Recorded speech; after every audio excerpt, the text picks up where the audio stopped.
En 1932, lorsqu'Éloi Marcenat, jeune historien spécialisé dans les pratiques funéraires du nord de la France, entreprit de classer les archives photographiques de la ville de Valprès, il ne savait pas encore que son regard serait bientôt attiré par un détail si singulier qu'il bouleverserait plusieurs mois de travail et l'entraînerait dans une enquête que personne n'avait jamais menée avant lui. Parmi les centaines de clichés documentant les cortèges, les messes de deuil, les bénédictions et les enterrements publics, un ensemble de photographies datées de 1904 retint particulièrement son attention. Il s'agissait de la procession funéraire du chanoine Mérignac, figure très respectée du diocèse, dont la mort avait rassemblé presque toute la ville. Les photos montraient les rues étroites bordées de maisons en briques, les fidèles en habits sombres, les enfants tenant des cierges, les confréries portant des bannières brodées et au centre, le cercueil entouré de prêtres en soutane. Pourtant, malgré le caractère solennel et ordinaire de ces images, quelque chose troubla immédiatement Éloi. Non pas un détail évident, mais une présence discrète, presque en retrait, qui semblait se répéter d'un cliché à l'autre. 3 silhouettes féminines, voilées de noir, se tenant légèrement à l'écart du cortège, toujours ensemble, toujours alignées, toujours immobiles. Intrigué, il prit la loupe et examina le premier cliché. Les 3 femmes portaient de lourds habits sombres, semblables à des scapulaires, mais d'une coupe inhabituelle, plus longue et plus austère que les tenues des ordres locaux. Leurs visages étaient entièrement dissimulés sous des voiles opaques qui tombaient jusqu'à la poitrine, ne laissant apparaître aucun trait, aucune forme, comme si la lumière refusait de traverser le tissu. Sur la deuxième photo, elle se tenait au même endroit relatif dans la scène, mais légèrement plus proche de l'objectif. Sur la troisième, elle semblait avoir changé d'alignement, se positionnant à l'angle d'une maison, tournée vers le cortège, mais sans participer à la procession. Éloi sentit une intuition étrange se former en lui. Pourquoi 3 religieuses, inconnues du clergé de la région, auraient-elles assisté à un enterrement sans jamais se mêler au groupe ? Et pourquoi apparaissait-elle sur toutes les photos, comme si elle suivait un chemin parallèle au cortège ? Pour répondre à ces questions, Éloi interrogea les registres des communautés religieuses de Valprès. L'abbaye Sainte-Ursule, le couvent des Sœurs du Sacré-Cœur, la petite maison des Sœurs de l'Adoration. Aucun de ces ordres ne comptait en 1904 des religieuses portant un habit noir intégral, encore moins un voile couvrant tout le visage. Les Ursulines portaient du blanc et du gris, les Sœurs du Sacré-Cœur du bleu foncé, les adoratrices du marron clair. Aucune congrégation locale n'était vêtue ainsi. Il écrivit même au diocèse de Lille pour obtenir la liste des ordres féminins actifs à l'époque. La réponse fut claire. Aucun ordre autorisé ne portait un voile opaque. Cette impossibilité historique ne fit qu'accroître sa fascination. Il décida alors d'analyser les clichés sous un angle technique. Sur certains, les ombres portées par les 3 femmes semblaient étrangement plus courtes que celles du reste du cortège, comme si la lumière ne les atteignait pas de la même manière. Sur d'autres, la texture de leurs habits absorbait presque complètement la lumière, les rendant plus sombres que le noir environnant. Éloi nota également que, malgré le mouvement du cortège, les silhouettes restaient d'une immobilité parfaite, ce qui paraissait improbable dans un contexte aussi animé. Poursuivant son analyse, il consulta les témoignages écrits de l'époque. Un article du journal local mentionnait la grande affluence du public, les discours du curé, les chants officiels, mais ne disait rien de 3 religieuses en noir. De même, dans les mémoires d'un prêtre ayant assisté à la procession, aucune mention ne faisait référence à une présence féminine inhabituelle. Éloi commença alors à douter de sa propre perception. Et si ces silhouettes n'étaient qu'elles que des veuves portant un deuil strict ? Il retourna examiner les habits civils de la période. Mais aucun vêtement courant de 1904 ne présentait cette coupe rigide, ce voile opaque sans transparence, ni cette manière stricte de se tenir. Pour éclaircir le mystère, il fit tirer les négatifs en plus grand format. C'est alors qu'un détail encore plus troublant surgit. Sur plusieurs clichés, Les trois femmes semblaient être placées exactement à la même distance les unes des autres, à quelques centimètres près, comme si leur position obéissait à un schéma précis répété d'un cliché à l'autre. Cela défiait la logique d'une foule en mouvement, surtout lors d'une procession funéraire où les participants se dispersent souvent. Décidé à pousser plus loin son analyse, Éloi superposa plusieurs clichés sur du papier calque. La position relative des silhouettes, leur alignement, la hauteur de leur voile. Tout correspondait presque parfaitement, comme si elles n'avaient pas marché, mais avaient été placées dans la scène. Mais ce qui renversa totalement sa compréhension du phénomène fut la quatrième photo. Prise devant l'église Saint-Laurent, elle montrait l'arrivée du cortège. On y voyait le cercueil porté par les prêtres, les fidèles rassemblés en arc de cercle, les enfants tenant des cierges, et sur la gauche, les trois femmes en noir, cette fois légèrement de profil. Éloi approcha la loupe, et sous leur voile, aucun visage ne se devinait, aucune ombre, aucun volume, comme si le tissu recouvrait un vide. Éloi approcha encore la loupe et nota que, sur le bord du voile de la femme centrale, un fil semblait se dissoudre dans la lumière, comme si le contour même de la silhouette refusait d'être fixé par la photographie. Il sentit un frisson le parcourir la nuque. C'était désormais non seulement une anomalie historique, mais une anomalie visuelle. Pourtant, déterminé à rester rationnel, il décida d'interroger les familles ayant participé à la procession. Il consulta les archives municipales pour retrouver leurs descendants. Il rencontra d'abord la petite fille du sacristain, puis le fils du photographe, puis un vieil homme qui, enfant, avait assisté à l'événement. Tous se souvenaient du cercueil, du chant, de la foule, mais aucun ne se rappelait avoir vu trois religieuses voilées de noir. Il n'y avait pas de sœur ce jour-là, répétait-il. Alors pourquoi apparaissait-elle sur toutes les photos ? Éloi sentit naître en lui une intuition nouvelle, dérangeante. Et si ces silhouettes n'avaient jamais été physiquement présentes dans la procession, et si elles n'existaient que sur les photographies, comme si l'objectif avait capté quelque chose que les yeux humains n'avaient pas perçu? Il resta longtemps à contempler les clichés éparpillés devant lui, puis lentement, il prit un crayon et nota dans son carnet la première phrase de son enquête. Les sœurs en noir n'étaient pas là, mais elles apparaissent pourtant sur toutes les images.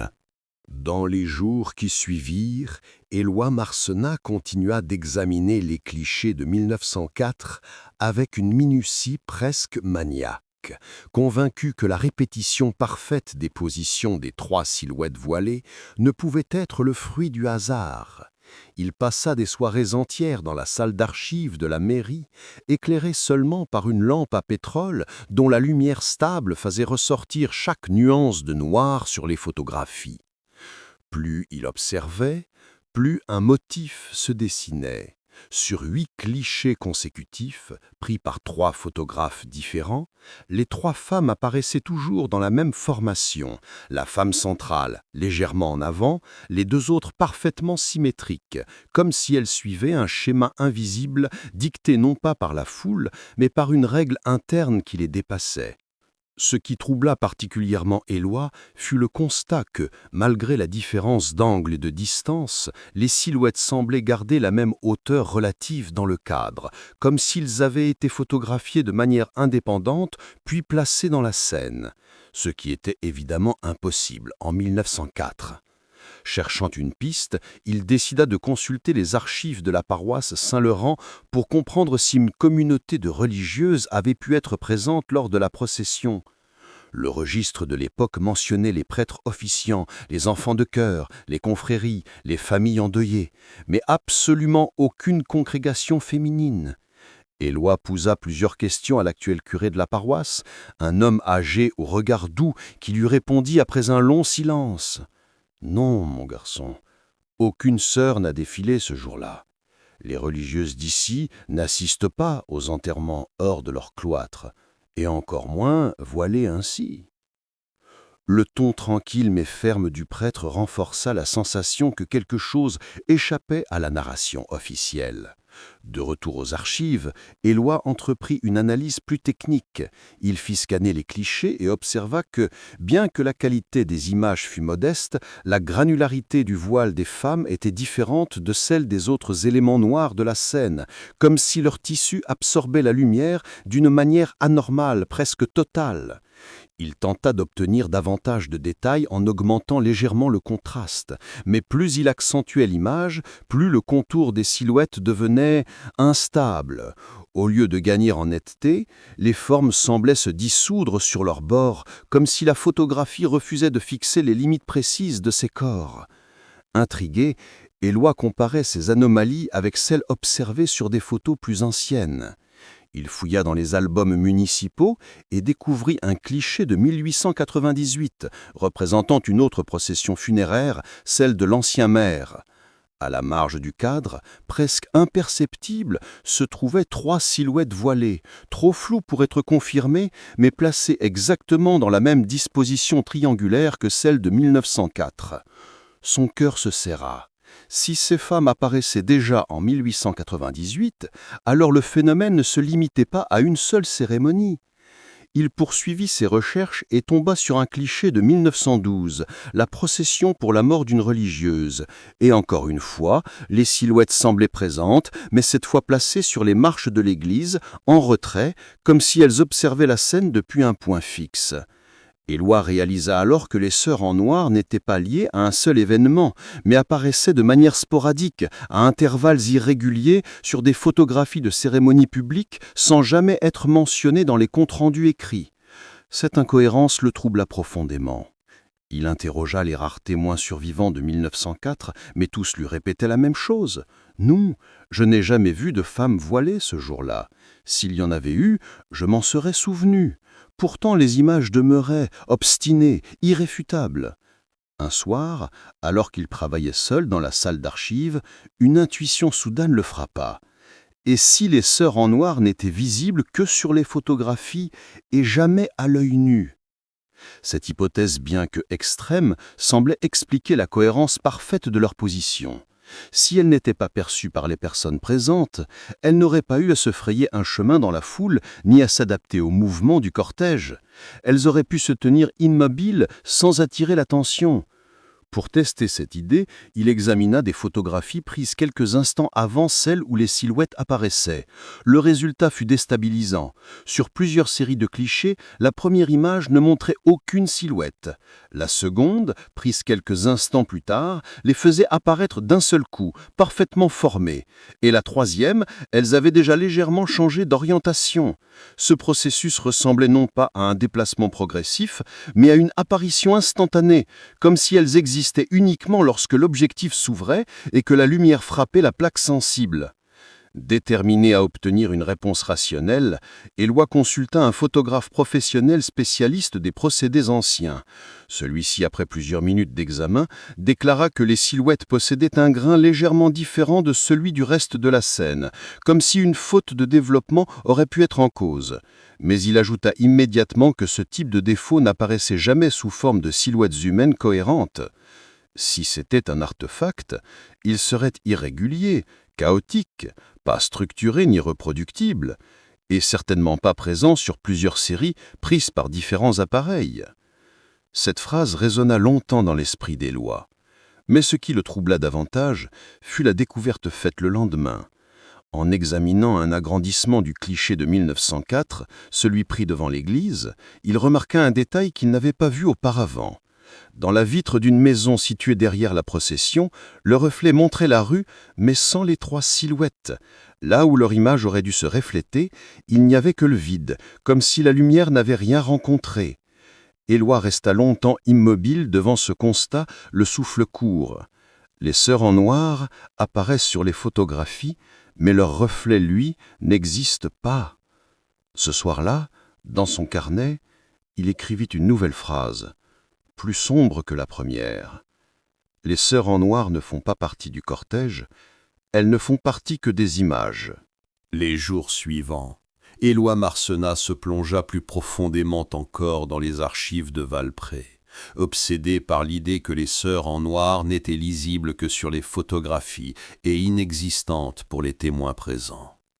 Cette hypothèse, d'abord trop étrange pour être formulée clairement, prit une forme presque logique lorsqu'il étudia une série de clichés pris lors d'un autre événement public, l'inauguration du nouveau clocher en 1907. Ces images montraient les autorités municipales, les enfants de chœur, le clergé aligné devant l'église et, sur l'un des clichés, légèrement à l'arrière-plan, 3 silhouettes féminines voilées apparaissaient encore exactement dans la même formation triangulaire que celle observée en 1904. Éloi agrandit l'image et constata que les silhouettes semblaient un peu plus nettes que sur les clichés précédents, comme si, au fil des années, l'objectif captait de mieux en mieux leurs contours. Il nota également un détail troublant. Les habits des sœurs étaient absolument identiques à ceux de 1904, sans la moindre variation de tissu, de longueur ou de forme. Les plis du voile semblaient même se répéter d'un cliché à l'autre, comme si l'image avait fixé un modèle immuable. Cela défiait toute logique matérielle. Entre 1898, 1904 et 1907, les vêtements d'une congrégation auraient dû montrer des différences, même mineures. Mais ici, rien ne changeait. Déterminé à comprendre, Éloi consulta les registres de couture des ordres religieux de la région, espérant découvrir une congrégation portant un habit noir complet avec voile opaque. Après des jours de recherche, la conclusion fut nette. Aucun ordre féminin dans un rayon de 200 km n'avait jamais adopté un tel uniforme. Plus étrange encore, certains couturiers spécialisés dans les habits religieux affirmèrent n'avoir jamais vu un voile aussi lourd et opaque, un tissu capable de dissimuler totalement les traits du visage sans laisser passer la moindre lumière. Ce constat renforçait l'impression que les silhouettes appartenaient à une catégorie d'images qui ne dépendait pas de la réalité matérielle. Un soir, alors qu'il comparait les photos de 1904 à celles de 1907, Éloi remarqua un phénomène encore plus troublant. En superposant les silhouettes à l'aide d'un calque, il constata que la hauteur des 3 femmes, la distance entre elles et l'inclinaison de leur tête correspondaient exactement, à quelques millimètres près. Or, ces photos avaient été prises par des photographes différents, à des angles variés, dans des lieux distincts. Comment expliquer une telle constance géométrique ? Fasciné, Éloi décida d'approfondir l'analyse de leur déplacement. Il examina une série de clichés de 1910 montrant une procession de la fête Dieu. Sur 5 images consécutives, les silhouettes apparaissaient d'abord à gauche du cadre, puis plus au centre, puis sur les marches de l'église, mais toujours avec la même distance entre elles, la même posture, la même inclinaison. Il avait l'impression que les silhouettes se déplaçaient, non pas comme des personnes physiques, mais comme des formes glissantes à travers la scène selon une trajectoire indépendante du mouvement de la foule. Cherchant une réponse rationnelle, il consulta un spécialiste de la perspective photographique, qui lui expliqua que si les silhouettes avaient réellement été présentes, leur position relative aurait dû varier davantage en fonction des déplacements du photographe et des personnes autour d'elles. Mais ici, leur constance défiait toute logique de prise de vue. Cette analyse technique n'apporta aucune explication, mais confirmait la singularité du phénomène. Ce fut alors qu'Éloi fit une découverte encore plus surprenante. Dans un album jauni, oublié au fond d'un tiroir, il trouva un cliché datant de 1886, représentant une procession mariale.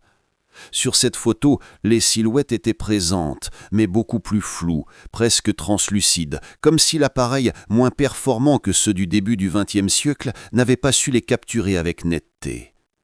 Cette découverte fit naître une hypothèse encore plus dérangeante. Et si les sœurs en noir apparaissaient dès que la technologie photographique permettait de les saisir ? Autrement dit, plus les appareils devenaient précis, plus leur forme devenait nette. Cela expliquerait pourquoi les silhouettes étaient presque indiscernables sur les clichés de 1886, plus visibles en 1898, clairement présentes en 1904 et encore plus détaillées en 1907.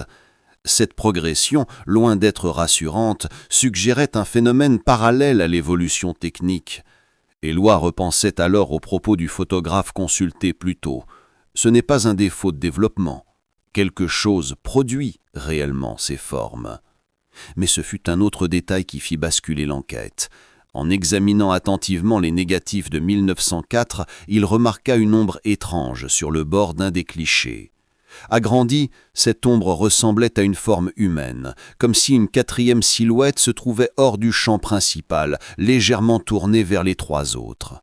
Cette présence discrète le perturba profondément. En examinant d'autres clichés, il découvrit la même ombre récurrente, jamais assez nette pour être identifiée, mais toujours positionnée comme si elle accompagnait les silhouettes voilées. Qui était cette quatrième figure ? Pourquoi n'apparaissait-elle jamais entièrement ? Était-elle un témoin ? Un guide ?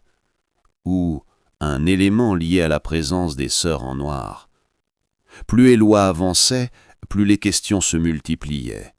Il décida alors de comparer les reflets des silhouettes sur plusieurs surfaces, vitres, flaques d'eau ou miroirs éventuellement présents dans les scènes. Les résultats confirmaient l'anomalie observée précédemment.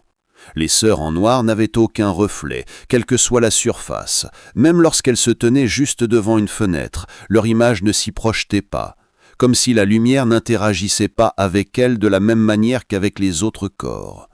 Ce soir-là, Éloi écrivit une phrase dans son carnet, non pas comme un constat, mais comme une intuition encore fragile. Peut-être que les sœurs ne sont pas photographiées. Peut-être qu'elles sont une photographie. Une idée qui, bien qu'incompréhensible, commençait à donner une cohérence à ce qu'il observait. Des formes qui n'avaient pas de reflet, pas de variation, pas de vieillissement, mais qui devenaient plus nettes au fur et à mesure que la technologie progressait. Des formes qui n'interagissaient pas avec le monde physique, mais uniquement avec le cadre photographique.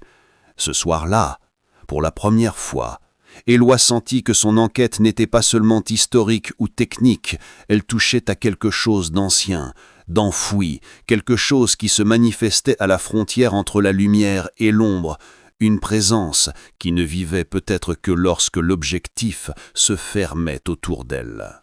Les semaines suivantes plongèrent Éloi Marcenat dans une routine d'enquête intensive, où chaque cliché, chaque reflet, chaque variation d'ombre devenait une pièce potentielle du puzzle que formaient les sœurs en noir. Il passait désormais ses journées dans les archives municipales et ses soirées dans les registres des paroisses, au point que les employés commencèrent à lui apporter du café sans qu'il ne le demande, habitués à son silence concentré.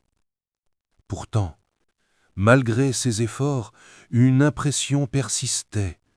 Plus il avançait, plus les silhouettes semblaient se multiplier dans les documents, comme si l'acte même de chercher les faisait apparaître là où il n'avait jamais remarqué leur présence auparavant. Un après-midi, alors qu'il étudiait un album photographique couvrant les cérémonies religieuses entre 1910 et 1920, il remarqua un cliché qu'il avait feuilleté plusieurs fois sans y prêter attention, une procession de la Toussaint en 1913.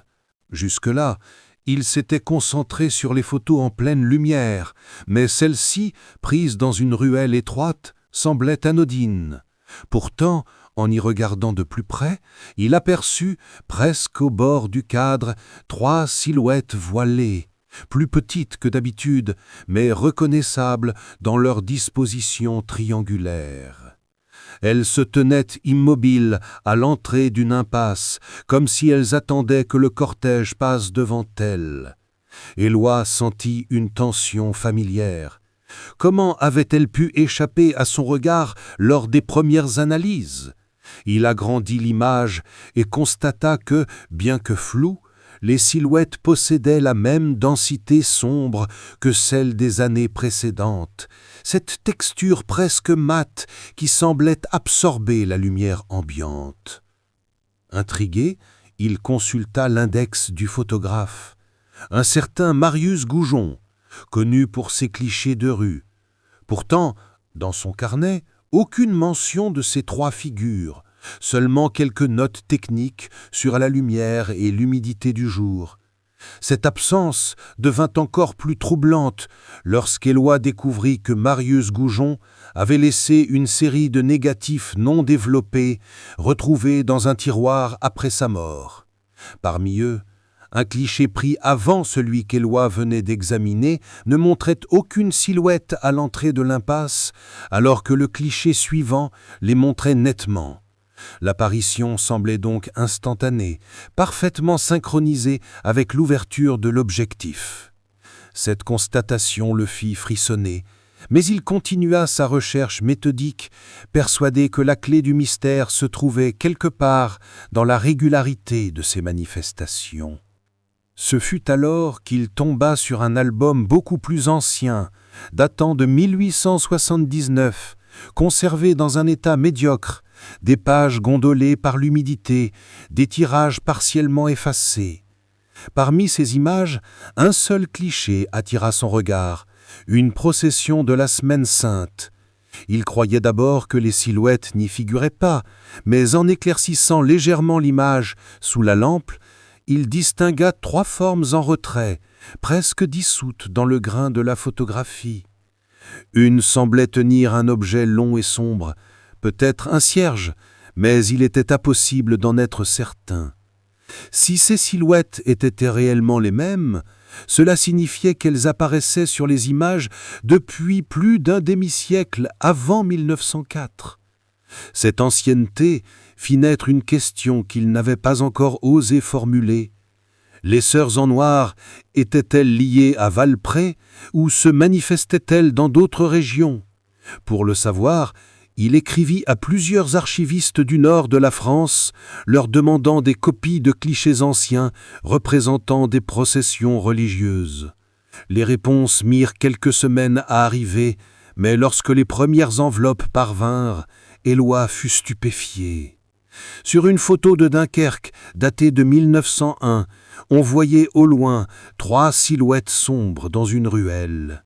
Sur une image de Cambrai, en 1915, les silhouettes apparaissaient à l'extrême bord du cadre, comme si elles avaient été capturées accidentellement. Plus troublant encore, un archiviste de Boulogne-sur-Mer écrivit qu'il avait toujours trouvé étrange la présence de trois ombres féminines sur des clichés de 1890 représentant une procession maritime. Ces correspondances renforçaient une intuition. Les silhouettes ne suivaient pas un cortège particulier, ni un photographe, ni même une ville. Elles semblaient apparaître dès qu'un certain type d'image était produit, les cérémonies religieuses, les processions, les moments de recueillement collectif. Pourquoi? Cette question devint obsédante. Éloi décida alors d'analyser les silhouettes non pas en fonction des événements, mais en fonction de leur orientation. Il étudia attentivement l'inclinaison de leurs têtes, toujours légèrement baissées, comme si elles observaient quelque chose au sol ou à un niveau inférieur.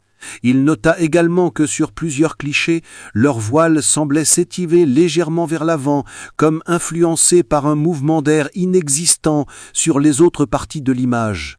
Cette observation l'amena à examiner les photographies d'un point de vue physique. Si les silhouettes n'interagissaient ni avec la lumière, ni avec le vent, quelle était leur nature? Étaient-elles des projections, des résidus lumineux, des formes latentes, révélées uniquement par l'ouverture de l'objectif? Cette hypothèse s'affina lorsqu'il découvrit un phénomène encore plus étrange en étudiant un cliché de 1904. Sur le voile de la silhouette centrale, un motif en forme d'ellipse apparaissait sous un certain angle. En ajustant la lumière, il vit ce motif se déformer légèrement, puis disparaître, comme s'il n'était visible qu'à travers un certain contraste. Cette instabilité l'intrigua. Il entreprit alors de comparer les voiles sous différents éclairages, utilisant la lampe à pétrole pour recréer divers niveaux de contraste. Il constata que certaines parties du tissu semblaient se comporter comme des surfaces qui réfléchissaient non pas la lumière, mais l'absence de lumière, un phénomène qu'il n'avait jamais observé ailleurs. Ce soir-là, alors qu'il rangeait les clichés, ses mains tremblèrent pour la première fois depuis le début de l'enquête. Et si les sœurs en noir n'étaient pas des personnes, ni des religieuses, ni même des silhouettes originelles, mais des formes constituées uniquement par la photographie elle-même, des présences qui n'existeraient que l'instant précis où la lumière frappe la plaque sensible et qui disparaîtraient aussitôt après, cette idée, à la frontière du compréhensible, ouvrait une perspective nouvelle. Peut-être que le phénomène n'était pas religieux ni historique, mais lié à la nature même de l'image. Pourtant, avant qu'il ne puisse approfondir cette hypothèse, un détail inattendu bouleversa son soir. En fermant l'album de 1904, une photographie glissa du milieu des pages et tomba au sol. Éloi la ramassa, pensant qu'il s'agissait d'un doublon. Mais lorsqu'il retourna l'image, son souffle se coupa. C'était une photo qu'il n'avait jamais vue, montrant le cortège juste devant l'église. Au premier plan, les fidèles marchaient, les confréries tenaient leurs bannières. Mais au fond, parfaitement nettes, les trois silhouettes en noir n'étaient plus immobiles. Elles semblaient avancer d'un pas infinitésimal, mais incontestable, dans la direction du photographe. La découverte de cette photographie, où les silhouettes semblaient avancer d'un pas, bouleversa profondément Éloi Marcenat. Non pas parce qu'il y voyait soudain un mouvement, mais parce qu'il comprenait désormais que ce mouvement n'était perceptible que grâce à la succession d'images. Les sœurs en noir n'avaient jamais été capturées en plein déplacement, jamais floues, jamais prises en déséquilibre. Elles apparaissaient toujours dans une posture parfaitement stable. Mais lorsque les clichés étaient comparés, alignés et mis en séquence, un changement imperceptible devenait visible, comme si la photographie, et elle seule, révélait une progression lente, presque méthodique. Cette idée le hantait. Si un pas séparait ces silhouettes d'une photo à l'autre, combien d'autres mouvements avaient pu rester invisibles au regard de l'époque, faute d'une documentation continue? Cette question le poussa à réexaminer toutes les images de 1904. Il remarqua alors quelque chose qu'il n'avait jamais vu. Sur un cliché pris au tout début de la procession, les silhouettes se trouvaient très loin dans le cadre, presque indistinctes. Mais sur le cliché suivant, prises quelques rues plus loin, elles étaient légèrement plus proches de l'objectif. Sur celui d'après encore plus, et sur la photographie finale, elles apparaissaient plus nettes que jamais, comme si la caméra avait été attirée par leur présence ou comme si elle s'était avancée vers le photographe au même rythme que la foule. Pourtant, rien dans les témoignages oraux ne permettait d'affirmer qu'elles avaient été perçues par le photographe. Pire encore, leur position ne correspondait à aucun espace dégagé dans la scène, ce qui signifiait que, si elles avaient été réellement présentes, elles auraient dû bousculer les fidèles, dévier les lignes du cortège, provoquer des réactions, mais personne ne s'en souvenait. Cette impossibilité récurrente renforça une autre hypothèse qu'Éloi nous est formulée qu'à demi-mot. Et si ces silhouettes n'avaient pas évolué dans le même espace que ceux qui participaient aux processions, et si leur progression suivait une logique propre, indépendante de la foule? Cherchant à vérifier cette idée, il entreprit une analyse géométrique. Il traça des lignes reliant les positions successives des silhouettes dans l'espace du cadre et constata que les trois trajectoires formaient une courbe convergente, comme si elles s'approchaient d'un point précis, un point toujours situé près de l'endroit où se trouvait le photographe. Cette convergence n'était pas parfaite, mais elle était trop répétée pour être le fruit du hasard. Éloi sentit un frisson glisser le long de sa colonne vertébrale. Était-il possible que les sœurs en noir ne s'intéressent pas au cortège, mais à celui qui immortalisait la scène? Cette intuition, bien que dérangeante, se renforça lorsqu'il découvrit un cliché pris en 1919, lors d'une procession de pénitence. Sur cette photo, le photographe avait été identifié, un certain Jean-Baptiste Auman, dont les carnets étaient encore conservés. Éloi consulta ses carnets, espérant y trouver une mention, même indirecte, de ces silhouettes. Mais les notes de Jean-Baptiste ne parlaient que des réglages, de la lumière, de l'exposition, de la foule dense. Aucune allusion à 3 femmes voilées. Pourtant, sur la photo même, les silhouettes se tenaient à moins de 10 mètres de lui, parfaitement visibles, fixant la direction de l'objectif. Comment un photographe attentif avait-il pu ne rien remarquer?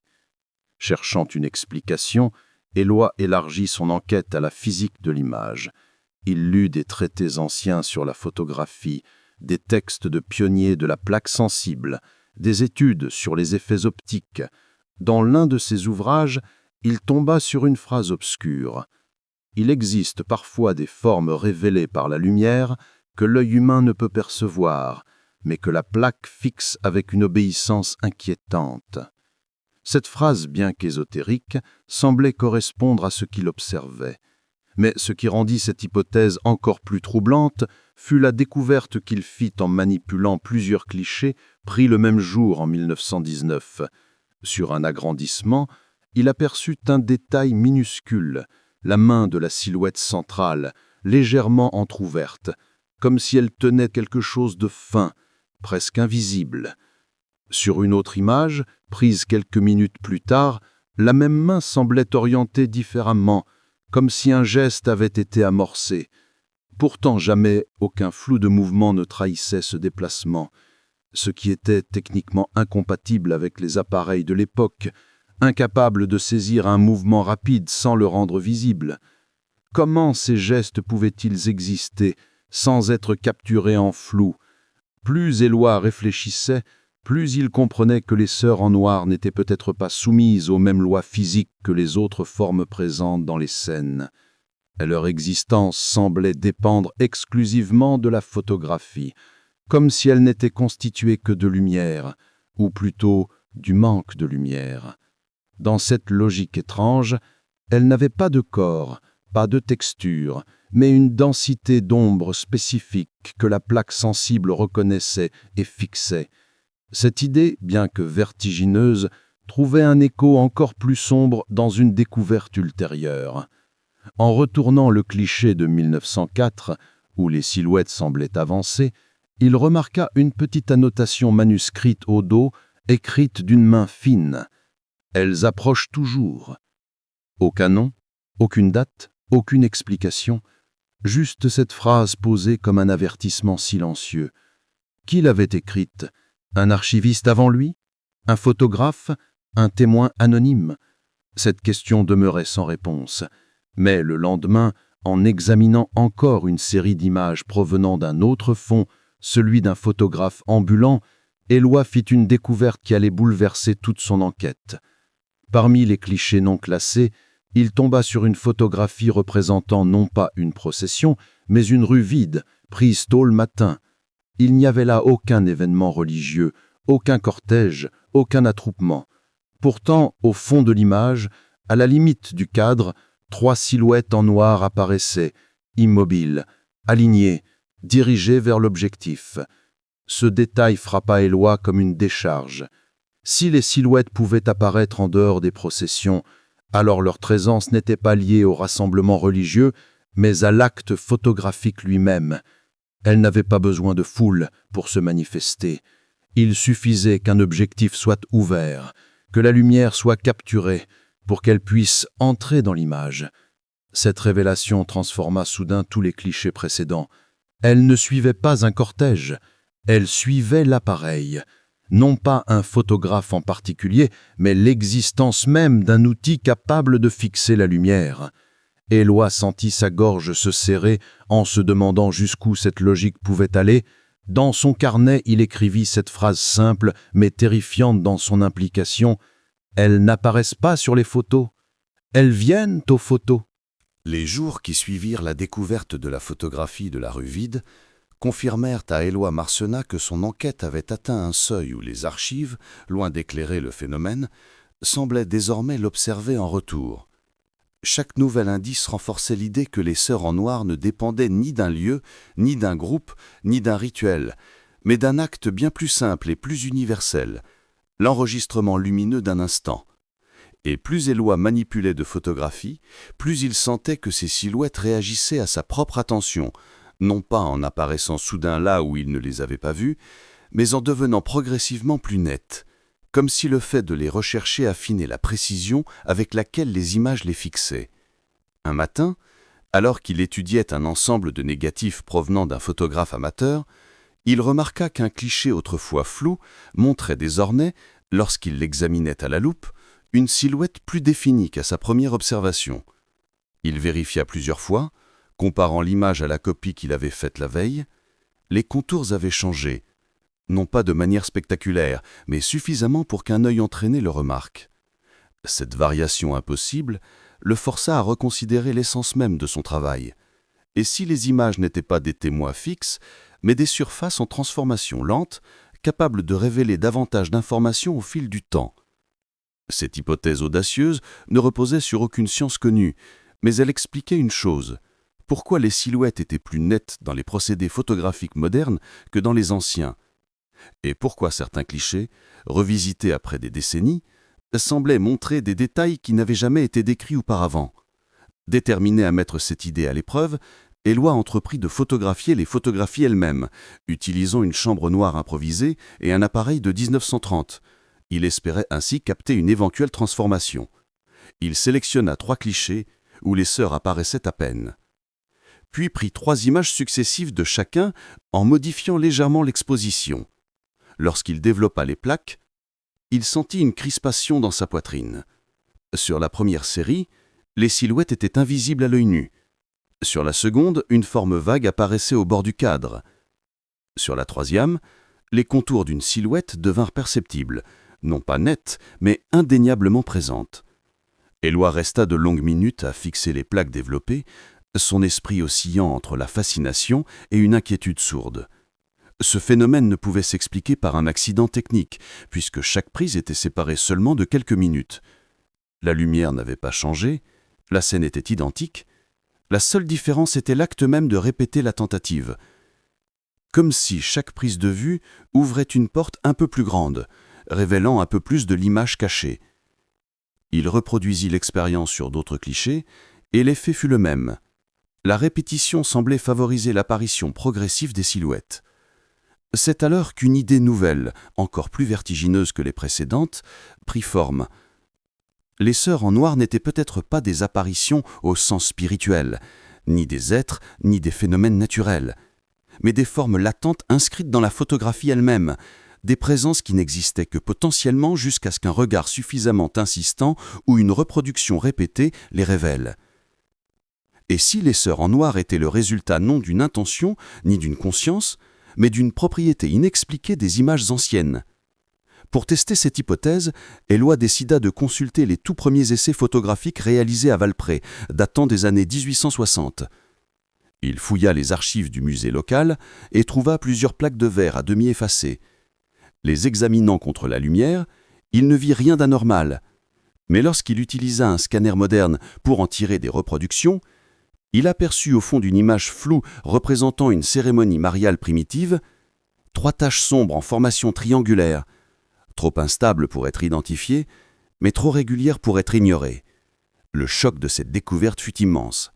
Si les silhouettes étaient déjà en 1860, avant même l'existence d'appareils assez sensibles pour les capturer correctement, alors leur origine se perdait dans le début même de la photographie, peut-être dans la nature propre du procédé. Éloi, désormais convaincu que son rôle n'était plus de retracer une histoire, mais de comprendre une loi invisible, entreprit d'encore élargir son enquête. Il demanda à plusieurs archives nationales l'autorisation d'examiner des clichés d'autres régions et constata avec stupeur que des formes similaires apparaissaient sur certaines photos de procession dans l'est de la France, dans le Massif central et même dans une image prise en Belgique. Les silhouettes, plus ou moins nettes, semblaient suivre la même logique. Elles ne correspondaient à aucune congrégation connue, ne figuraient dans aucun témoignage écrit, mais occupaient toujours des positions semblables, observant la scène sans participer. Et plus les années avançaient, plus elles devenaient distinctes. Cette progression posait un problème majeur. Si la netteté de ces silhouettes augmentait avec l'évolution technologique, que se passerait-il quand les appareils atteindraient une précision encore plus grande ? Cette question, autrefois abstraite, devint soudain concrète lorsqu'un technicien proposa à Eloi de numériser certains clichés avec un scanner de haute résolution récemment acquis par la mairie. Il accepta avec enthousiasme, mais lorsqu'il vit le résultat, il resta figé. Sur le cliché de 1904 numérisé à haute définition, non seulement les silhouettes étaient parfaitement visibles, mais leur voile semblait légèrement soulevé par une force imperceptible, comme si un souffle d'air les effleurait. On distinguait même sous le voile de la silhouette de gauche une courbe subtile suggérant un volume qui n'avait jamais été perceptible auparavant. Ces détails provoquaient en Eloi une réaction étrange, non pas la peur, mais une lucidité soudaine. Les silhouettes n'étaient pas en train d'être révélées, elles étaient en train de s'affiner, comme si la technologie moderne leur offrait la possibilité de se manifester pleinement. Cette idée le conduisit à une dernière expérimentation. Il se rendit lui-même dans une rue de Valprès, au même endroit où un cliché ancien avait été pris, et photographia la scène avec son propre appareil. Lorsqu'il développa l'image, il constata qu'il n'y avait aucune silhouette. Mais lorsqu'il répéta l'opération une deuxième fois, puis une troisième, il sentit son cœur se serrer. Sur le troisième cliché, une tache sombre, minuscule mais structurée, commençait à apparaître. Il n'en parla à personne, conscient que ce phénomène ne reposait sur aucune logique scientifique connue. Il rentra chez lui, tira les rudés et écrivit dans son carnet la dernière phrase de son enquête, celle qu'il hésitait à formuler depuis des semaines. « Elles ne viennent pas du passé, elles viennent de l'image elle-même. Et tant qu'il y aura des images, elles avanceront. »